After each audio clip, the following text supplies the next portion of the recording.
Hello and welcome to the Ottawa Herald's 2012 general election candidate interviews. I'm Bobby Burch and I'm here with Caleb Correll. Thanks for joining us, Mr. Correll. Thank you, Bobby. Mr. Correll is running for Kansas House seat in the 59th District. Thanks again for joining us. Yes. Well, Mr. Correll, I'd like our viewers to learn a little bit more about you. Could you tell us where you're from and how you're involved in the local community here? Sure. I was born in Ottawa. I graduated from Ottawa in 2003. My family's been here for over 100 years. The thing I work for a liquor store, which is owned by Zarco 66, up in on I-35 and K68. I'm also the Franklin County Democratic Party chairman. I've been the chairman for 4 years now. I'm also involved with the State Democratic Party as the 2nd Congressional District's vice chairman. I sit on the executive committee of the state party. Beyond that, I've just been out here campaigning for the last several months, so that's the extent of my community involvement. All right. Well, what kind of experience do you have, or political or committee experience do you have that might be useful in a job with the Kansas House? I've been involved with the Democratic Party for the last 4 years. It's put me in contact with a lot of people across the state, a lot of legislators, and especially I feel like I have a pretty good pulse of what's going on in Topeka because of that, and I have a good sense of what the climate's like. They're working with the executive committee of the state party. It's really shown me how important this election is across the state. So it's that involvement has really shown that how important the election is this year. What are some of the legislative priorities on your political platform this year? My priorities are first get people back to work through getting some job programs, some laws changed here in Kansas. I think that would help get people back to work. Second, my priority is education, strengthening our education, recovering the lost funds that were cut during the economic hard times we just experienced. And my third major priority is lowering property taxes and making sure we have a fair income tax system in the state. Okay. Well, if you'd like to choose one of those, how would you plan to accomplish some of those priorities? I would co-sponsor and introduce legislation. The Democrats released a 14-point jobs plan, which were 14 bills they pre-filed during the last session, and none of those bills received any committee time. I want to go in there and be a loud voice for getting people back to work. I know there's a lot of resistance from the Brownback administration, and it's going to take a lot. Somebody who's just out there beating the doors down, making sure that working people have a voice in there. Education is one of the ways I want to get education, which kind of ties into taxes, is our fiscal situation needs to be readdressed. We had a $500 million surplus that was squandered, and we're going to be seeing record deficits. We need to get our tax system back in balance to where everyone's paying their fair share, and that property holders aren't being burdened as well. Okay. Well, if you are elected to the Kansas House, are there any committees or action groups that you'd like to be a part of? Yes, I definitely want to be involved with education, higher education, to anywhere I can. With my experience as a former paraeducator, I feel like I can bring a lot to the table for education. There's a lot of agriculture in our local economy. I would like to sit on the agricultural committee. I would like to look into maybe the utilities committee, looking at ways we can get Kansas more efficient. I just read the other day that Kansas is one of the least energy efficient states in the country, and I think we can do better than that. Those would be probably my top priorities. I know if I get elected, I'll be a freshman, so I won't have my pick of the committees, but those would be my top two. Okay. Well, much of the last legislative session was defined by political gridlock and legislature's inability to reach compromise. If elected, how would you try to reach a compromise with those across the aisle in Topeka? First of all, I think a lot of the gridlock that came in the last session came from the redistricting fiasco. The way we redistrict our districts in Kansas needs to be reformed. We need to have a nonpartisan independent committee redistrict our legislative districts every 10 years. It needs to be taken out of the hands of politicians. We don't need politicians choosing who represents them. I think the people need to choose who represent them. I think if we get that cleared out of the way, 10 years from now, we won't have this problem. This is something that happens every 10 years. And but luckily, we won't have to worry about that next year. I have no problems coming to the table with Republicans. There's a lot of good moderate Republicans, not many left after the primaries. There's a lot of moderate Republicans I feel like I could work with. The conservative Republicans, however, are just a rubber stamp for Governor Brownback, and they're not looking to compromise. And I feel like if I go in there with the sense of compromise day one with the conservatives, that I would be wasting my time.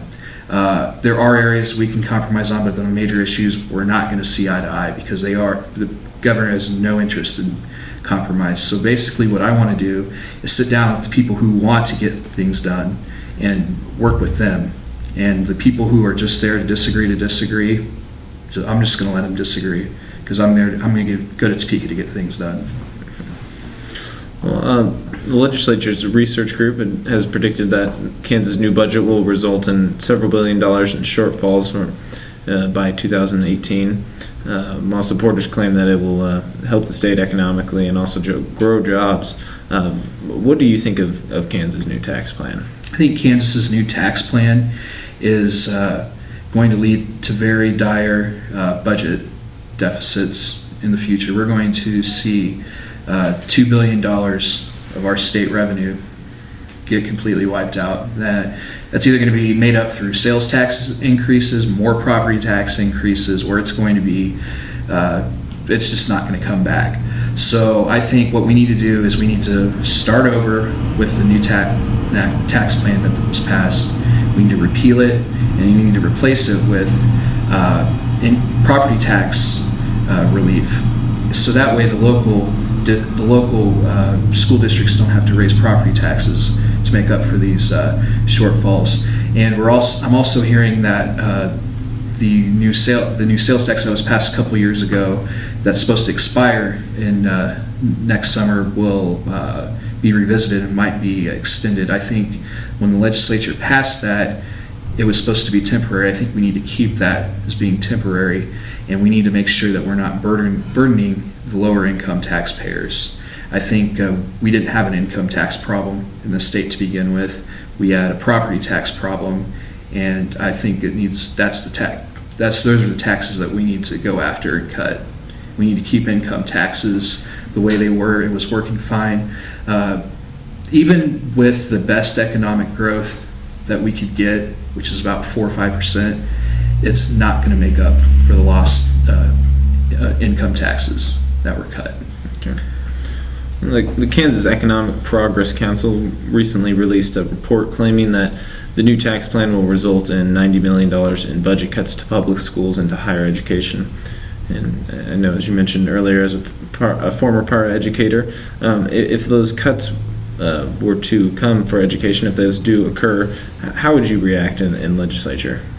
I would not vote to cut from the education. Education has been cut over and over again in the last few years, and we finally had an opportunity to make up for the cuts that we made due to the economic downturn.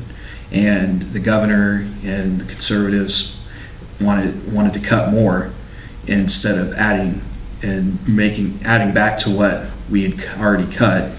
And they have no interest in bolstering public education. So I'm going to go in there day one to try to get public education back on the right track. If these cuts do come through, we're going to see increased class sizes. We're going to see more school closures because we've already seen some here in Franklin County. We're going to see more of that. And we need to take a serious look at what our priorities are and make sure that we're not cutting education to the point that our children are going to fail. What are your thoughts on Kansas infrastructure and specifically roads? Do we have a need to further advance plans for improved roads, or do you think we're at a good state now? We aren't in a good state now with the new tax plan, and I think what might happen to shore up some of the losses in education is they might rob from the transportation fund, and not just for education but for other things. The transportation is key to not only our community but our state. We have one of the best state transportation systems in the United States, and I fear that we're going to lose that status if we continue to see these budget cuts and they start raiding the transportation fund. It's vital. It's vital for public safety. We need good roads so people are safe on the roads. It's vital for economic development. Companies want to go to where the good roads and bridges are, and that's especially true here in Ottawa. That's a lot of our economic growth is derived from the fact that we have two busy highways, 59 and I-35. If we can't maintain those roads, then we're not going to have companies coming here. Okay. What are some of the main differences that you see between you and your opponent?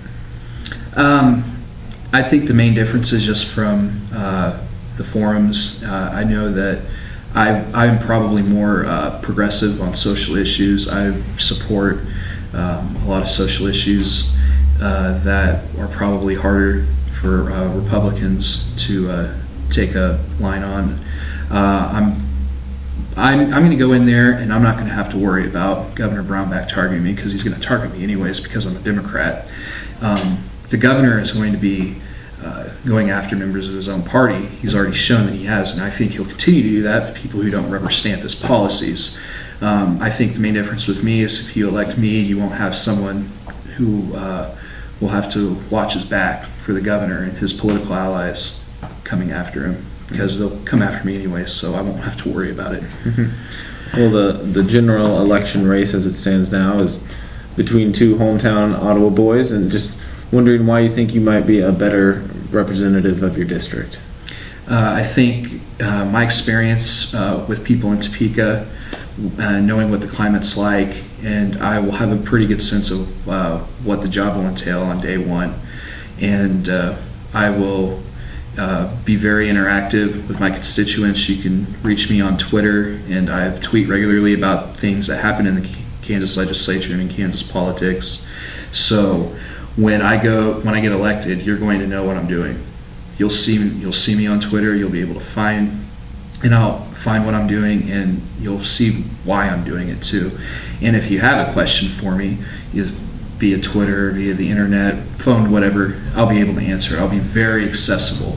I feel like I have a good grasp on how not only young people but the older people are moving towards communicating, and I feel like I will be best serve them in that role. All right, great. Well, that concludes our interview with Caleb Correll. I appreciate you watching. Thanks A lot for coming in. Yeah, no problem.